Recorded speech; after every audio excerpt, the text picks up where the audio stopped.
Hello everyone, my name is Mike Yakawich. I'm the founder of the March Against Drugs and Violence. And I really want to thank you for spending some time with me. Just a few minutes.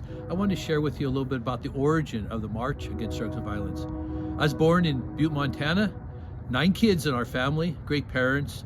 But you would call me a bad boy from Butte. Broke my nose a couple times, street fighting and getting in trouble. And maybe that's one of the good reasons why I'm sharing this story with you. I was able to go to Missoula, Montana and got my undergraduate degree in childhood development.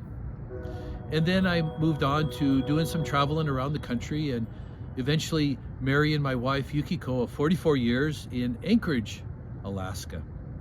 Then a roundabout way came back to Billings here in the late 1980s and had an opportunity to get to know a great community of Billings and of Montana again.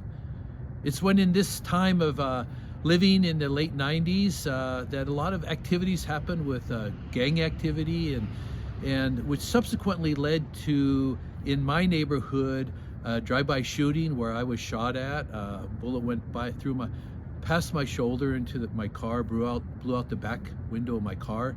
And 3 homes down from us, one evening, a teenager was shot and killed in a drive-by shooting. We were finding drug needles on the street, and we're finding my children, the 5 children I was being raised in our neighborhood. We're learning a little bit more about the violence and the challenges we were facing. That I talked with other neighbors and friends, and we decided to start what we call the March Against Drugs and Violence. That's where little 5 kids that we had and other neighbors, maybe a dozen kids and a handful of parents gathered together, and we loaded the kids who couldn't walk in a Red Ryder wagon, which is a theme of our march now, and we pull them along with other members of the community. And what was really exciting is St. John, Rich St. John, at that time a patrolman, joined us in guiding the march down the street from South Park for about a half a mile, and then getting back to the South Park. He's always been a loyal supporter of us over the years, as well. Now as we grew and blossomed to about 350 people join us in the march every year.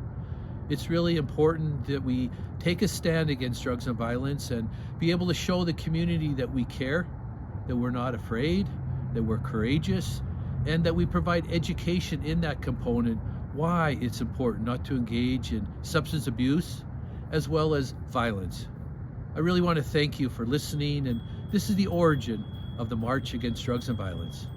Thank you.